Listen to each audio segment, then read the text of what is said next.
আজকে তোমাদের ভিডিওতে দেখাবো যে কিভাবে আমরা সংসার খরচ চালিয়ে প্রতিদিন 50 টাকা করে মানি সেভ করতে পারি। এটা একটা নর্মাল ভিডিও, কিন্তু উপকার তোমাদের কাছে। এটা হয়তো দেখা যাবে অনেকের কাছে 50 টাকাটা কী জিনিস, কিন্তু এই 50 টাকাটাই কিন্তু জুড়ে জুড়ে একটা অনেক টাকা অ্যামাউন্ট কিন্তু হয়, সেটা দেখতে পারবে। চলো ফার্স্টে তোমাদেরকে একটা জিনিস বলে রাখি। দেখো, প্রথমত আমরা জানি 50 টাকা কিছুই নয়, কিন্তু যদি ভাবি বাজার খরচ থেকে বার করা যাবে 50 টাকাটা কিন্তু কিচ্ছু না, কিন্তু যদি আমরা ভাবি তাহলে কিন্তু আমরা বাজার খরচ থেকে সেই টাকাটা বার করতে পারবো। কিভাবে বার করতে পারবো সেটা দেখো।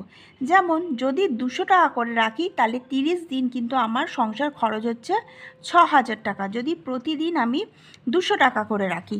ঠিক আছে, একটা নর্মাল একটা ভালো মন্দ মধ্যবিত্ত ঘরে 200 টাকার বাজার ডেলি, মানে সেখানে মাছ মাংস সব কিছুই দেখো আসবে। ঠিক আছে, প্রতিদিন তো 1 কিলো করে মাছ কেউ খাবে না, প্রতিদিন 200 টাকা করে কেউ মাংস খাবে না। একটা নর্মাল এই দিক সবজি হবে, ডিম হবে, মাছ হবে, মাংস হবে, ঘুরিয়ে ফিরে। প্রথম সপ্তাহ ধরো 7 দিন, এই প্রথম সপ্তাহে 7 দিনটা তোমার 150 টাকা খরচ ধরলাম। এবার দেখো আমাদের কি প্রথম সপ্তাহে আমাদের 7 দিনের একটা বাজারের লিস্ট করে নিলাম। ধরো একটা 150 টাকার বাজার রাখলাম, কি আর পরের দিন 150 টাকার মধ্যে বাজার রাখলে 150 টাকার মধ্যে বাজার হচ্ছে ধরো 100 টাকার মধ্যে মাছ, কি 100 টাকার মধ্যে হচ্ছে মাংস নিলে, তারপর হচ্ছে আলু নিলে 30-20, এখন তো 15 টাকা কিলো আলু হয়ে গেছে, 20 টাকা কিলো আলু হয়ে গেছে। ধরো 20 টাকার আলু 1 কিলো নিলে, পেঁয়াজে মোটামুটি 150 টাকার মধ্যে কিন্তু ঠিকঠাক হয়ে যাবে। সেভ করতে হবে, নিয়ে নিলে বেশিটা, মানে হাতের সংখ্যাটা থাকবে বেশি, কিন্তু মানিটাকে সেভ করতে হবে। আমার বক্তব্য এটা, 6 কেন, তোমরা 8000 টাকা খাওয়া খরচ রাখো, 9000 টাকা খাওয়া খরচ রাখো, কিন্তু কি তোমাদেরকে মানিটাকে সেভ করতে হবে, কিছু মানি সেভ করতে হবে। তারপরে ধরো 140 টাকা রাখলে কোন দিন বাজার, কোন দিন 150 টাকা, কোন দিন 200 টাকা। দেখো এখানে কোন দিন 220 টাকা আছে, যেখান থেকে সেভ হয়েছে সেখান থেকে আবার 20 টাকা দিতে পারবে। কোন দিন 100 টাকা রাখলে, তাহলে কিন্তু আমার দেখা গেল টোটাল খরচ হলো 1110 হচ্ছে 10 টাকা। কিন্তু কি যদি আমি 210 টাকা মানে এরকম জুড়ে নিই, 7 দিনে ধরো 50 টাকা 50 টাকা 40 টাকা করে করে রাখি, তাহলে কিন্তু আমার হচ্ছে 210 টাকা করে যদি আমার সেভ হচ্ছে, তাহলে 4টে সপ্তাহ হচ্ছে আমার মানি সেভ হচ্ছে 840 টাকা। দেখো একটা খাওয়া খরচ থেকে তোমাদের কিন্তু 840 টাকা বেঁচে গেল একদম নির্দ্বিধায়। এবার আর একটা কীভাবে বাঁচাতে পারো, আর একটা জিনিস বাঁচাতে পারো। ধরো হচ্ছে তোমরা গ্যাস ইউজ করছো, ঠিক আছে, গ্যাসটা যদি আমরা একটু 5 দিন করে, মানে সবসময় টার্গেট করবে যে যাতে এগিয়ে না যায়। মানে ধরো যদি 25 ডেজে লাগিয়েছো, মানে গ্যাসটা লাগিয়েছো, সেখানটা হচ্ছে তোমার টার্গেট করবে 30 ডেজে সেখানে গিয়ে আবার পরের মাসে গ্যাসটা লাগানোর জন্য, মানে শেষ যাতে হয় 5 দিন পর পর। এরম করে করে কিন্তু বছরে একটা গ্যাস কিন্তু মানে 840 টাকা কিন্তু তোমার কি হচ্ছে তোমার সেফ হয়ে যাবে। আর একটা জিনিস তোমাদের হয় সেটাও বলি, সেটা ধরো ইলেকট্রিক থেকে কিন্তু তোমরা কিভাবে সেভ করবে। ইলেকট্রিক থেকে তোমরা কিন্তু দেখা গেল 700, 800, তারপর হচ্ছে 500, 200, 400, এই 200-400টা আসে হচ্ছে শীতকালে, এই 200-400 আসে হচ্ছে শীতকালে। ঠিক আছে, এবার আজকে আমার কিন্তু হাতের লেখার উপর ডিপেন্ড করো না, যেরকম পারছি, কিন্তু আমি আজকে বাড়িতে এসেছি তোমাদের সামনে ছোট্ট করে একটা ভিডিও ছেড়ে দিচ্ছি।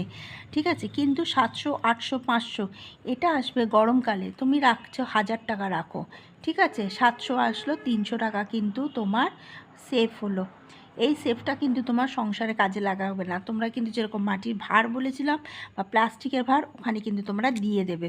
এবার রইল কি, যদি আমি 210 টাকাও না ধরি, যদি আমি 200 টাকা করেও ধরি, তাহলেও কিন্তু 4টে সপ্তাহ হচ্ছে কিন্তু 800 টাকা সেফ হচ্ছে। আমি যদি তাও না ধরি, ঘরে ঘরে তোমার যদি সপ্তাহে থেকে 50 টাকা করে তোমার যদি 100 টাকাও সপ্তাহ সেভ করতে পারো, তাহলে 100 × 4 মানে হচ্ছে 400 টাকা কিন্তু তোমার সেভ হলো। এইভাবে কিন্তু কিছু কিছু টাকা তোমাদের সেভ করতে হবে। আর একটা সেভ দেখো, তারপরে ধরো আর একটা জিনিস সেভ করতে পারবো, ধরো হচ্ছে গাড়ি ভাড়া, মানে হচ্ছে গাড়ি ভাড়া যারা হচ্ছে লাগে, গাড়ি ভাড়া হচ্ছে তোমরা ধরো যারা হাজব্যান্ডরা যাও, তাদের হচ্ছে ডেলি ধরো 50 টাকা করে তোমাদের দিতে হয়।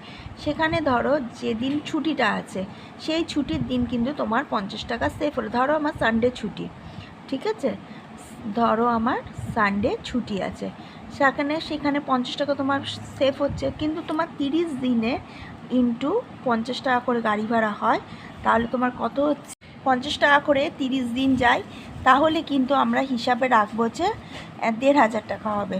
ঠিক আছে, সেখান থেকে যদি আমি 50 টাকা সেভ করি, মানে 4 দিন ধরো গেল না সানডে, 50 প্লাস 50 প্লাস 50 প্লাস 50 মানে হচ্ছে হয়ে গেল কিন্তু 200 রুপিস। তাহলে এইখান থেকেও কিন্তু আমার মানি সেভ হচ্ছে। আর একটা তোমাদেরকে বলি, আর একটা কোথা থেকে সেভ হবে, সেখানে হচ্ছে কি, যদি আমরা মাসকাবাড়ি বাজার থেকে যদি সেভ করি, তাহলে কিন্তু আমরা যা মাসের বাজার তুলি সেখানে যদি একটু কমিয়ে দিই, মানে আমরা যেটা বাড়তি সেটা যদি না করি, তাহলে কিন্তু আমাদের 200 টাকা সেভ হচ্ছে। ঠিক আছে, আর একটা কোথা থেকে সেভ হচ্ছে, প্রতি মাসে ধরো আমরা বাড়ি দেখাশোনার জন্য ব্লিচিং বলো, এইটা বলো, ওটা বলোর জন্য আমরা 200 থেকে 500 টাকা সাইড করে রাখি, সেখান থেকে তো প্রতি মাসে যাচ্ছে না, তাহলে কিন্তু সেইখানে বছরে অন্তত তোমার 1000 টাকা হলেও কিন্তু সেভ হবে। মানে ধরো বছরের বলছি, মানে 12 মাসে। ঠিক আছে, প্রতি মাসে তো ব্লিচিং কিনতে হয় না, বা ফিনাইল একটা বড় কিনে নিলে প্রতি মাসে তো লাগলো না, সেইখান থেকে কিন্তু তোমাদের মানি সেভ হবে। এবার আর একটা জায়গা থেকে হবে, সেখানে হচ্ছে কি, একদম এটা কিন্তু একদম চিপেস্ট মানি সেভ বলছি। ধরো আমরা জানি মধ্যবিত্ত ঘরে সংসার চালানো, বাচ্চাদের মানুষ করা, পড়াশোনা করা প্রচুর চাপ, সেখান থেকে ধরো যদি আমরা দেখি যে কোনো একটা স্কুলে পড়িয়েছি, ধরো সেখানে হয়তো দেখালো 2000 টাকা হচ্ছে স্কুলের ফিস ছিল। ঠিক আছে, কিন্তু যদি একটু বেটার স্কুল পাই, দেখা গেল আমি সেরকমই টিচার, সেরকমই পড়াশোনা, সেখানে হয়তো দেখা গেল 1500 টাকা হচ্ছে আমার স্কুলের ফিস লাগছে, তাহলে কিন্তু আমি দেখা গেল 500 টাকা কিন্তু আমার মানি কিন্তু সেভ হলো। এটাও তোমরা দেখতে পারো, একদম কিন্তু এগুলো বাস্তব কথা। বা কোনো আত্মীয়, আমরা যেখান থেকে মানি সেভ করি, ধরো 2000 টাকা করে প্রতি মাসে ব্যাংকে বলি আমি সবসময় ফেলে রাখবে, সেখান থেকেও তোমাদের মানি সেভ হবে। মানে এই যে ঘর থেকে মানি সেভ হলো, ধরো 2000 টাকা ফেললে, হয়তো কোনো 2000 টাকা করে ব্যাংক থেকে ফেললে, বা হয়তো দেখা গেলো 1000 টাকা করে তোমরা বাড়িতে রাখছো আত্মীয়তার জন্য, সবাই তো সবসময় আত্মীয় স্বজন আসে না, সেখান থেকেও তোমাদের মানি সেভ। সব থেকে মানি সেভ বেটার হবে কিন্তু খাওয়া খরচ থেকে তোমরা বার করতে পারবে। আর হচ্ছে প্রতিদিন খাওয়া খরচ বাজার থেকে 50 টাকা 100 টাকা যে যেরকম আয় সেই বুঝে কিন্তু সাইড করতে থাকো। ভিডিওটা ভালো লাগলে লাইক, শেয়ার, সাবস্ক্রাইব।